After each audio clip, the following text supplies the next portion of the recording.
Welcome back to the Webby O'Neill channel, and it's the match preview, Manchester United versus Southampton. After seeing an excellent team spirit against Liverpool and Arsenal, is it time now to see a swagger in front of goal against the bottom of the table, Southampton? We've also got updates on Ruben Amorim's press conference, so get involved with your opinions, have your say, and we'll try and discuss them throughout today's video. How are you feeling with this one?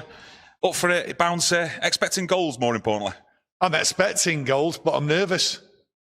I am nervous, and the reason being is I've got nothing positive, and I don't think anyone has got anything positive to say about Southampton. And in football, that's the danger. I mean, even this week, the chairman, I think it's the chairman what's gone, the man in charge. So there is nothing positive, and that, I hope, doesn't carry through to our team, because after the week we've had with Liverpool and Arsenal away, everything is there for a real good tonking of Southampton. You're nervous now. After that Arsenal game, you were saying United are back.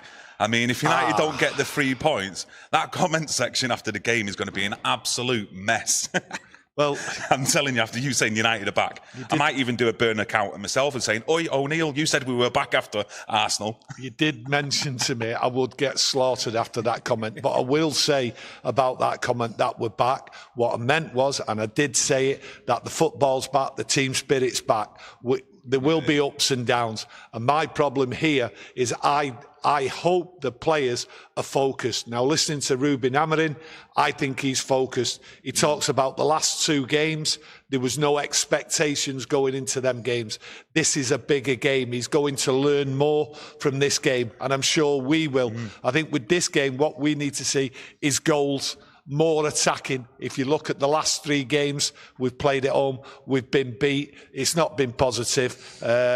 A lack of getting behind the defence. Will they come out, Southampton? That's the question. If they come out, I'm sure United will get behind them and just tear them apart. But hey, we went to Liverpool. Now, I've got to remind you of this. Have to remind you of this.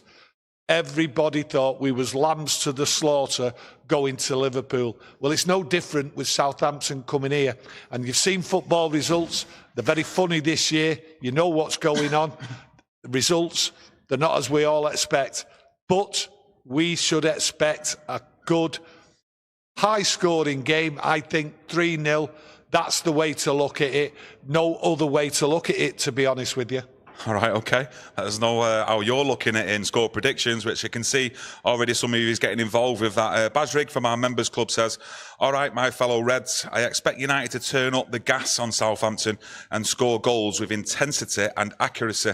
What we've seen at Arsenal was brilliant intensity and physicality, and we did see that. And we've seen a few players actually stand up as well and act as leaders, like your Harry Maguire, Bruno Fernandes, and others as well." Yeah, you will need your leaders to get through this game, because they have to dominate, they have to go. And Ruben Amorim is expecting this team to overcome Southampton quite easily. But it's all about work rate. It's all about the stamina, just running, working together, staying close, not making the mistakes. And if mistakes are made, then stop shouting at each other. And that's what we've not seen. We've not seen players going at each other when mistakes have been made. I look at it now and I think to myself, yes, we've lost the last 3 home games and that, but let's get something straight here, okay? The reality of the situation. Southampton have only won 1 game all season, okay? Yeah. But I will remind you, on the other side, there could have been 2 games what they'd won. They had a penalty against us down there. Onana saved it, and they looked the better side. We looked so slow, so lethargic, everything. It was a very, very poor game. And the Onana save woke us up. But for long periods in that game, Southampton were the better side. We're a different side now. The last 2 games have shown you that Ruben Amorim's had plenty of time to work with these players, turn them round. So I don't see that type of game. I see United going at it. But funny results this year. Let's hope it's not one. And the players, it's all about mentality. And I go on about it again. Martinez talks about the mentality after the Liverpool game. You know, this Southampton side, 6 points they've got. And I say to myself, I think it was 2007, 2008 season, Derby went down with the lowest points ever, 11 points. Southampton could end up going down with worse points or maybe just above 11 points. That's how poor this side is. So the attacking option, we've not really seen it proper over the last 2 games where we go at teams, get behind them and everything. It's been a fighting performance. This is now an attacking side we want to see. So it's something different this game. It's the attacking side. I expect the back three, the 3 centre-halves, to be further up the field. That's what you want to see. That's the change I want to see. Nice little history lesson there, talking about Derby with the lowest points total going down. Yeah. Looking back at the start of the season with Southampton as well, but United are back though. Yes, the back. Yeah, sounds like Martinez thinks that as well, with you discussing his quotes about mentality. Yeah. Just diving into the chat, Carwin says, a top 3 Man United channel, much appreciated, mate, and the kind words. MA says, get the win. Let's go on a run of 3 to 5 wins in a row in the league. And I'm looking at this game, obviously Delo's suspended. For me, should Malacia just come back in? Or should he go a little bit more attacking maybe? Maybe put Mazraoui on the left wing-back spot, Ahmad on the right wing-back spot, and then put Garnacho and Bruno as the number 10s? No, I think what you'll see, I think Malacia will come in, but you'll see more of an attacking option with Malacia. The game dictates that. Okay. Whether it's Mazraoui on the right or Malacia on the left, that them wing backs, we expect, this is what I expect them to attack more, whereas they've been more defensive in the last couple of games. But, you know, an history lesson, you know, Derby, Southampton, getting worse points and that. But will they come here, lambs to the slaughter? I don't think so. I think they'll try and put up a good show, try and keep it tight and everything. But we've got the players, and like I say, we have to be close together, and that's all about the players at the back moving up. That's the difference in style and tactics we need to see at home. Steph, thanks for keeping a tab on the likes and how many people are watching. You got to remember, though, on Sunday, we actually played with 10 men for roughly an hour as well. So you've got to think what that's actually took out of him physically as well as mentally.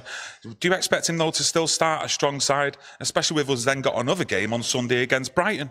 I'm expecting him to play a strong side. I think what he's got now, he's got a core set of players of about 15, what he's relying on. You know, we mentioned yesterday about players, what we expect.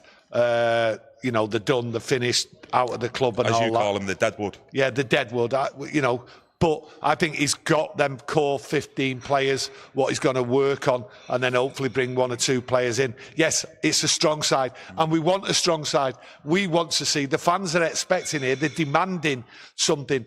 You know, they've been in virtual shock coming out the ground the last 3 games of how poor this team has sunk. And the last couple of games have sort of lifted the spirits. So we need them up there. The fans need something to go at here. And I don't think they're going to let us down. I just have a sort of bad feeling of how football has come to kick us in the face over the last few years. But the expectations are there. And we need to pressure them. You're sitting on the fence a little bit. No, I said I'm expecting a 3-0 win. Right, okay. I'm not sitting on the fence. I'm just sort of like putting it out there as if to say, yes, it's there, but shocks are there to be had as well. The little worry in the back of your mind is still there based on recent history, especially this season, when we have come up against the teams that are below us, even though we're far down the table right at the moment. It's not always gone our way. If this team had 5 or 6 more games and you'd have seen more out of it, there'd be no doubts, okay? But the way this team sometimes has performed, they've let us down badly, the mentality and all like that. And two games does not make a season, okay? We have to get 3 points. We have to put the pressure and get away from the bottom half of the table and get up there, especially now we're still in 2 cups. That's great. But the league is the priority. It's always a nagging doubt, and it has to be a nagging doubt. It's not me being on a downer. It's Southampton got nothing to lose. That's football. Yeah, I think you did mention it earlier on, but I'll go back through it. His comments on the Southampton match, and he said, the next game will teach me more about my players than the last 2, so I'm focused to see what kind of game we will play. There is no expectation for us in the last 2 games. Now they are expecting us to win and play well, and we will learn more. Yeah, I think what he's alluding to is like the expectations, he'll learn more. It's the attacking option, I think, is quite clear on what goes on at the defence. I think that's pretty solid now. I think he's okay with that. It's creating the chances. Talks about Højlund, he goes on the runs, he doesn't get the ball. It's how that midfield and how them wing-backs now join up with the attacker, whether it's Højlund or whether it's Xerxes. I expect Højlund to start. So it's the creation now, the opportunities. The opportunities against us aren't as big as it used to be, okay? But the opportunities to score goals isn't there, and that's what's lacking. And I think that's what he's looking at, and that's what he's hoping to see, and that's what he will learn. And I think we'll all learn of the attacking side of football. This is a great opportunity against a poor Southampton side to create chances and to keep it going. We want to keep going for 90 minutes. And if we get the opportunity, ram it down the throats. That's how I see it. Yeah. Ram it down the throats. Show that swagger in front of goal. Correct. Start getting a few goals on the score sheet. That's what we all want to see as fans as well, because we've been starved of it this season, seeing a real convincing win with a few goals scored. Yeah, no, that's right. But do you think he'll start Højlund or Xerxes? I think he'll start Højlund. Yeah. Let us know what you think out there, or which one you prefer. I've got a bit of a nagging doubt that you might put Xerxes in, No, strong side, go there. Højlund's before Xerxes. Xerxes not proved that he can dislodge Højlund, and at the end of the day, there's plenty of talk about him not being right inside the camp, Xerxes, and that there's a possibility someone may or may not come in. They might send him out on loan.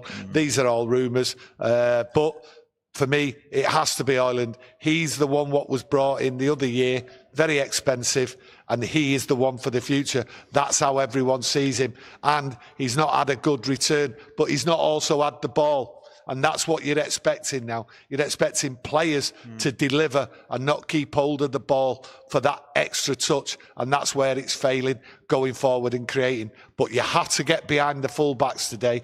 They will have I used to call West Ham, they always used to build a brick wall. Well, I think Southampton at certain stages will be building that brick wall to stop us getting behind them. Yeah, to be honest with you, I'll flip a coin for either Højlund or Xerxes. I do think, and I do agree with parts of what you said about Højlund, making runs, but certain midfielders or the wide players not really finding him time and time again with the runs. But Xerxes, to me, the way you're seeing him after scoring that penalty against Arsenal, I think he's back here with the squad. I think his mind's back, especially if what happened during and after that Newcastle game with what went on around that with fans booing him. And for me, I wouldn't mind throwing Xerxes in there. It's not as though Højlund, like you said, has got a great goal return. No. I think the last Premier League goal he scored was against Nottingham Forest here at Old Trafford. I know he scored a couple the week later in the Europa League. Xerxes, when was his last goal? Was it Tottenham Carabao Cup? I mean... Yeah, but look, you have to take sentiment out. Yes, it done Xerxes the world of good, especially scored in the last penalty against Arsenal. You have to take the sentiment out, okay? There's no more sentiment here, okay? Let's put Xerxes in. I understand the sentiment, that's fine. But we have to be ruthless. The Southampton's there, okay? 6 points, 1 win, ruthless. Ram it down, and that's what you have to do. Play your best side. We was talking the other day, lots of people was commenting on it. He has to play his best side. We were saying, come the new year, play your best side. He knows what his best side is, and we've seen his best side now for the last 2 games, okay? Carry it on. Let's have momentum. Let's go into the next game on Thursday. On Sunday against Brighton. That's what you want. Keep carrying it through. The players are fit. There's none of them breaking down in training or anything. We're not seeing that like we used to. So this is the time now. Put the pressure on. But put the pressure on the other players who want to challenge. Yeah, but you talk about that. I didn't mean it as a sentiment about Xerxes starting, but you're talking about challenges. Put Xerxes in to challenge Højlund and give him a kick up the backside. That's what I'm saying. But also give Xerxes that start to show some faith in him that the manager's got as well. And he might actually do him the world of good, some confidence. And you might see him on the score sheet against Southampton. Then he's got a big decision to make of whether he then starts him against Brighton on Sunday as well. Well, if he can actually start getting competition for places with these players as well, as he goes on game by game, that's only a good thing and can benefit us going forward. Okay, well, my opinion on competition for places for this game against Southampton between Højlund and Xerxes is not competition and hasn't shown it for Højlund at this moment. And what we want a centre forward to be right up there in the penalty box, whereas Xerxes comes out of the penalty box. We needed a striker in that penalty box for the people to get behind and put crosses in. Yeah. That's not Xerxes as I've seen him.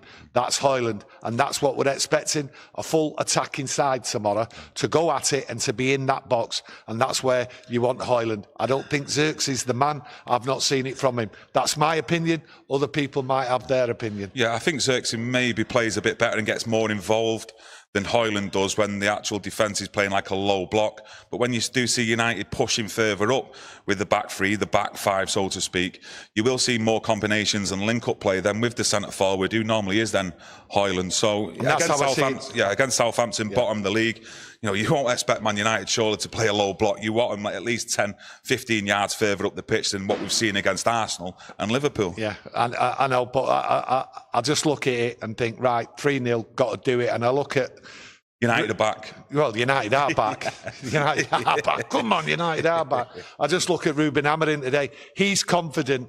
He shut down a lot of conversation today with what I was listening to. He shut down the conversation on Rashford straight away, which was good. He's having none of that noise about transfers or anything like that interfering in what he's concentrating on, and that's the Southampton game. And I was made up with that, how he shut that conversation down. Yeah, and we're going to shut it down right now because we've spent enough time talking about Rashford. But another player he did mention, and that was Toby Collier, in terms of selections for the Southampton game. And he said a lot of players I had to think about this week, and Toby Collier in training is doing really well, and he has a lot of pace, and he likes to learn, so that is one more option for tomorrow. So it's a young kid there, basically taking everything in that Amorim's saying like a sponge, which is great to hear. Well, what you have to do, you have to take your lead from Ruben Amorim. What he talks about, he talks about players in training, okay? Mentioned Rashford, we've seen what happened to him. But when he talks about players in training, then he's highlighting them as if to say, this kid's got it. He's in my thoughts. He's in my squad. He's in my team. And that's where Toby Collier is this year. Yeah. And we've said it. He looks a different player than what I've seen him previously, Toby Collier. He looks stronger, more physical. And you can't take anything away from him from the Arsenal game because everything he did was right. So obviously he's showing that in training. And that's what you want to see. And I think you'll see one, maybe two more young players come through and try and challenge for places. And that's what you want. But Collier has clearly got it. And under Ruben Amorim, he's working well. And that is great to hear for the future. Yeah, don't get me wrong. It's just one game, but I thought it was a positive to see him come on in the heat of the moment where United were battling against Arsenal and replace Agati, and you didn't really see any drop-off whatsoever. So it's a positive for me that when Agati does need a rest, for me, when he's fit, he starts every game, Agati, whether you're playing 3 days in a week or even 2 days or the next day. But at least he can come off on that 60-minute mark, and then you can give Collier maybe 30 minutes as well to adjust as well to that actual match day. Well, that's the thing with Ugarte. You can put him on for 60 minutes, and the whole idea is to go out there and just take over Southampton, get the goals in. So when you look at the players' fitness and everything else like that, there shouldn't be a worry.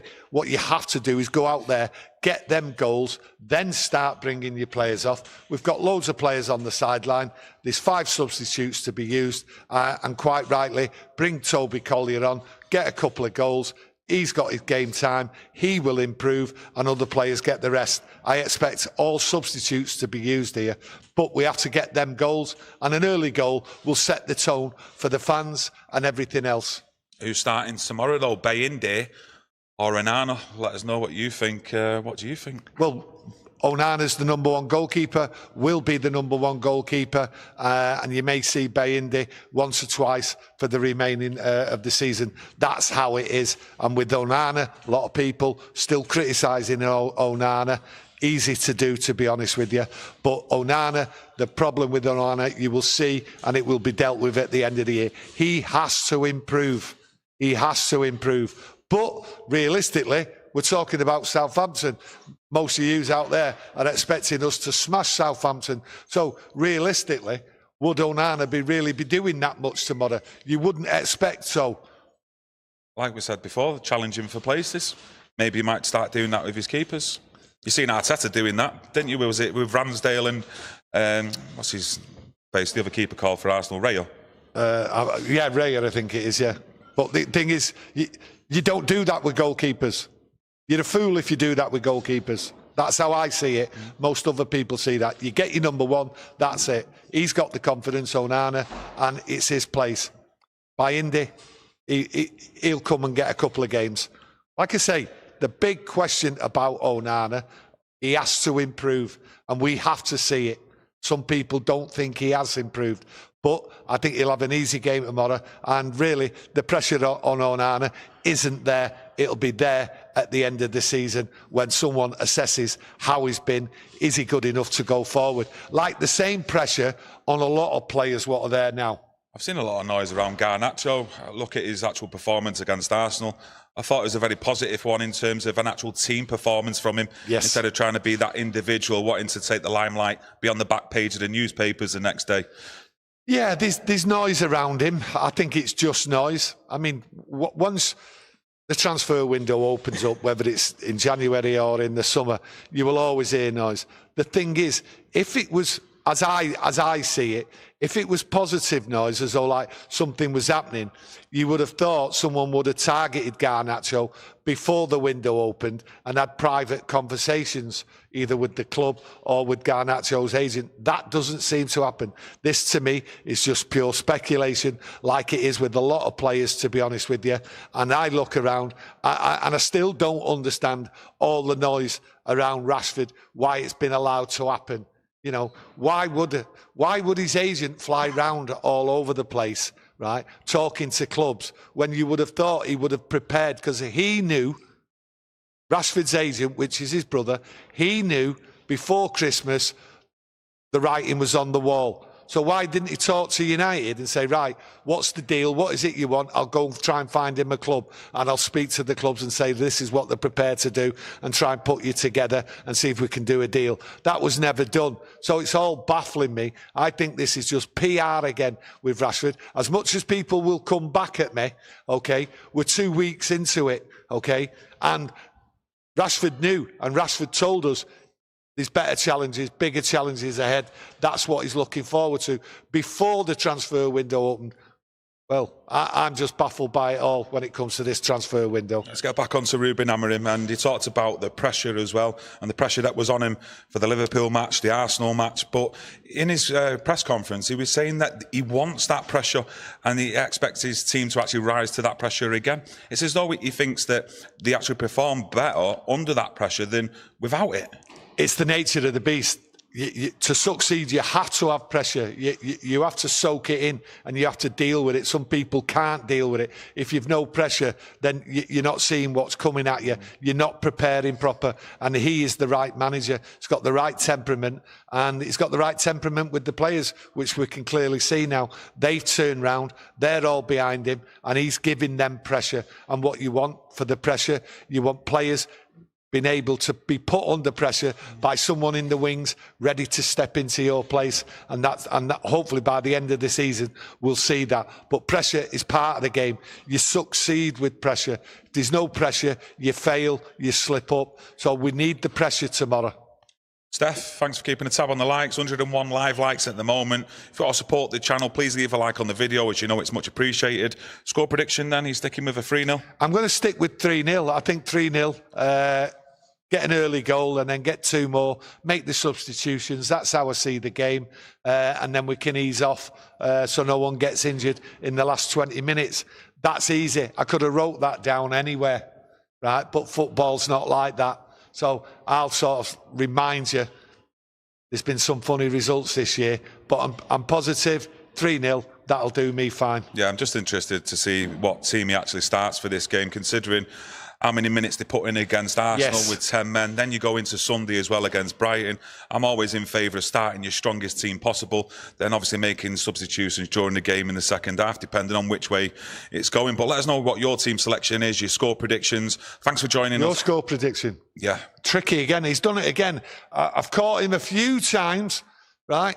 Giving it the big in, trying to get a score out of me, and then you just try and slip off and tell everyone goodbye and all that. Well, I'm not having it. Right, you're going to have to be more positive and get that score out. Score prediction. Going positive, 2-0.